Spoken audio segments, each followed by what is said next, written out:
विधानसभा क्षेत्र राजपुर देहरादून के अंतर्गत विभिन्न विकास कार्यों का लोकार्पण, शिलान्यास एवं इंदिरा मार्केट पुनर्विकास निर्माण परियोजना के भूमि पूजन कार्यक्रम में पहुंचे सीएम धामी ने क्या कहा, ये देखते हैं।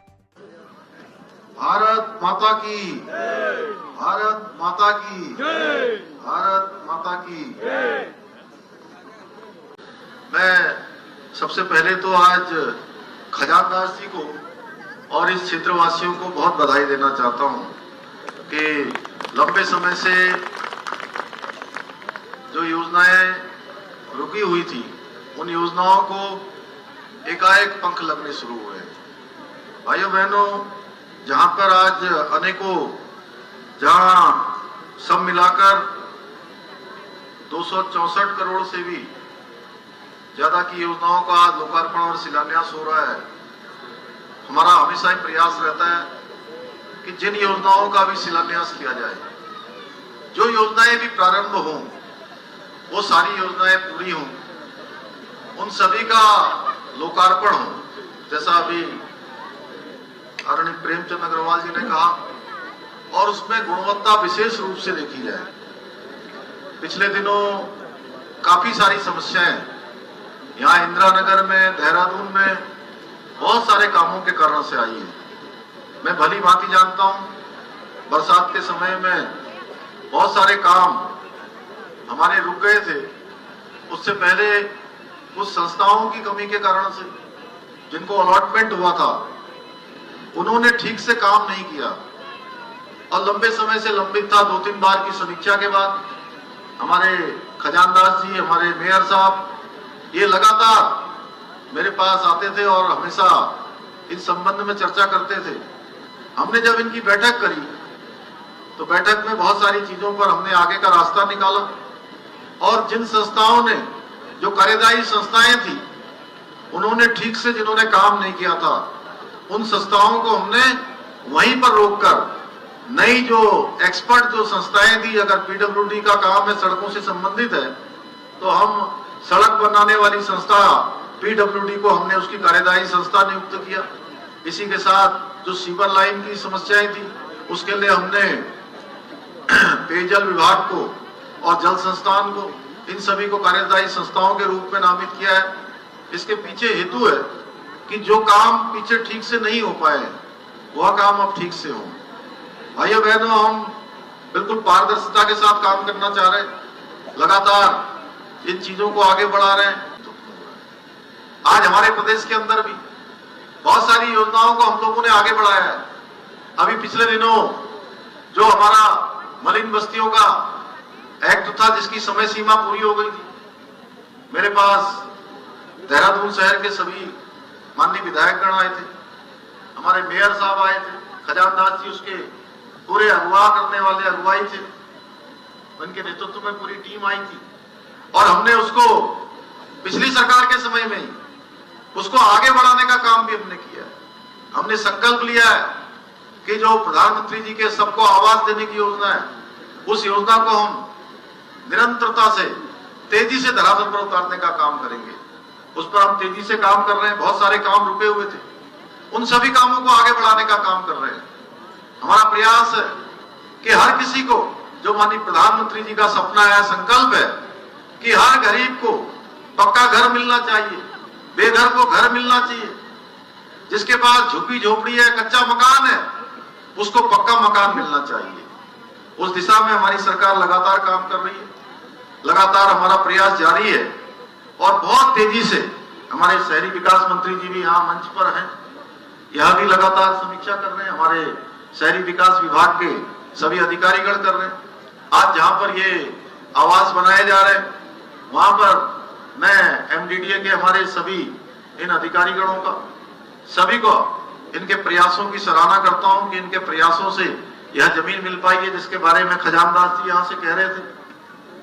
और हमने सरलीकरण, हर किसी काम के लिए हमारे जरूरतमंद लोगों को, आम जन के लोगों को बहुत बार अधिकारियों के यहाँ जाना पड़ता है। छोटे छोटे कामों के लिए भी हमारे जनप्रतिनिधियों के पास जाना पड़ता है। पिछले दिनों मसूरी के चिंतन शिविर में मैंने यह अपनी चिंता सबके सामने व्यक्त करी सभी अधिकारीगणों से कहा कि लगता है जब हम लोग किसी, चूंकि देहरादून तो राजधानी है, यहाँ तो सारे लोगों का निवास है, जब हम सुदूरवर्ती क्षेत्रों में जाते हैं तो हजारों की संख्या में, सैकड़ों की संख्या में तो आम बात है, हजारों की संख्या में इतने सारे लोग आते हैं। तो मैंने कहा कि उनको, या तो वो हम लोगों से मिलने आ रहे हैं तो अच्छी बात है, अपनी कोई बात करने आ रहे हैं, लेकिन कई बार लगता है कि जो काम उनके आसानी से हो जाने चाहिए, उन कामों के लिए भी जनप्रतिनिधियों के पास आना पड़ता है, दफ्तरों के चक्कर काटने पड़ते हैं। अब धीरे धीरे ये प्रथा बंद होनी चाहिए और सभी अधिकारीगणों का ऊपर से लेकर नीचे तक हमने कहा है कि जन चौपाल लगाई जाएगी, ग्राम सभाओं में चौपाल लगाई जाएंगी, बस्तियों में लोग जाएंगे, मैं भी स्वयं शुरू करूंगा, हमारे मंत्रीगण करेंगे, हमारे विधायकगण करेंगे, साथ में हमारे शासन के जितने भी अधिकारीगण हैं वह भी जाएंगे और वह जाकर छोटे छोटे स्थानों पर जब उनकी समस्याओं के समाधान के लिए काम करेंगे, चौपाल लगाएंगे। निश्चित रूप से जो हम कायाकल्प करना चाहते हैं, हमारा संकल्प है कि 2025 में जब राज्य स्थापना के 25 साल पूरे हों, उस समय हमारा उत्तराखंड राज्य हर दिशा में आगे बढ़े, हर क्षेत्र में एक श्रेष्ठ राज्य के रूप में आगे आए, हिंदुस्तान के श्रेष्ठ राज्यों में शामिल हो। उसके लिए जरूरत है कि जहां हमारे सरकारी विभाग अपना काम करें, अपना सब रोड मैप बना रहे हैं, वैसे सभी विभागों ने 2025 के लिए अपना रोड मैप तैयार कर लिया है। कुछ तैयारी कर रहे हैं, कुछ आगे बढ़ रहे हैं। बहुत सारे विभागों के पीपीटी प्रेजेंटेशन आ रहे हैं कि 2025 तक वो कौन सी योजना है, उस योजना को लाने वाले हैं। मैं आज ये मंच से कहना चाहता हूं कि हमारा जो देहरादून का मसूरी देहरादून विकास प्राधिकरण है, इस मसूरी देहरादून विकास प्राधिकरण को भी बहुत सारी योजनाएं लानी है। हम लोगों ने पिछले दिनों स्मार्ट सिटी के संबंध में जो बैठक ली है, एक बृहद बैठक की, काफी घंटों तक हमने उसमें समीक्षा करी है कि जल्दी से जल्दी जो काम स्मार्ट सिटी के होने हैं उन पर ठीक प्रकार से समीक्षा करने के बाद उन कामों को पूर्ण करवाया जाए और नए कामों को प्रस्तावित किया जाए। देहरादून के आईएसबीटी को भी और अच्छा बनाने के लिए उसमें जो भी कमी है, कुछ अनेकों स्तरों पर हमने उस पर भी जो है समीक्षा की है कि जल्दी से जल्दी देहरादून का आईएसबीटी भी एक अच्छे आईएसबीटी के रूप में, आदर्श आईएसबीटी के रूप में, क्योंकि वो नगर का एक तरह से दर्पण है। जो भी आएगा सबसे पहले तो आईएसबीटी देखेगा, आईएसबीटी से। और पिछले दिनों हमने स्मार्ट सिटी के तहत 30 बसें जो इलेक्ट्रिक चलने वाली बसें हैं, उन बसों को भी सड़कों पर उतार दिया है। सड़कों पर सेवा के लिए वो काम कर रही हैं, चल रही हैं। उनका टाइम टेबल थोड़ा और अच्छा हो जाए।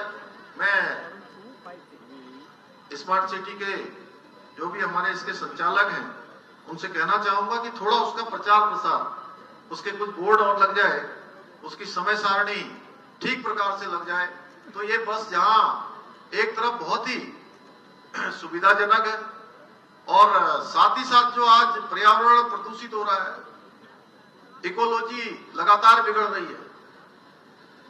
अब चूंकि तेजी से हमारा सब काम बढ़ रहा है, ज्ञान बढ़ा है, विज्ञान बढ़ा है, तरक्की हुई है, भौतिक सुविधाएं बढ़ी है, ऐसे समय में पर्यावरण भी बना रहे, लोगों की सुविधा भी बनी रहे, इसलिए इलेक्ट्रिक बसें आने वाले समय में मील का पत्थर साबित होंगी। वो हर रूट पर चल रही है।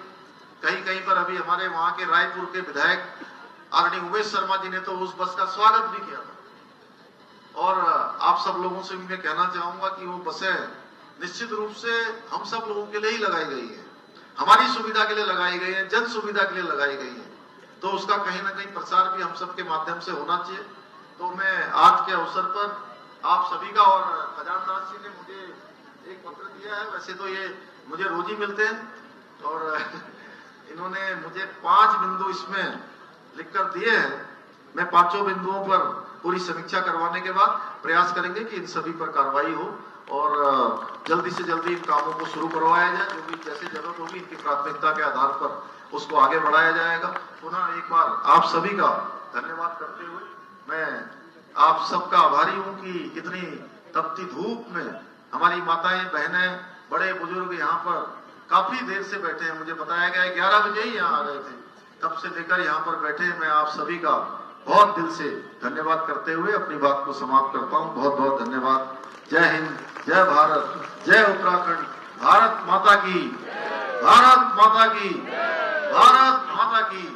धन्यवाद मान्य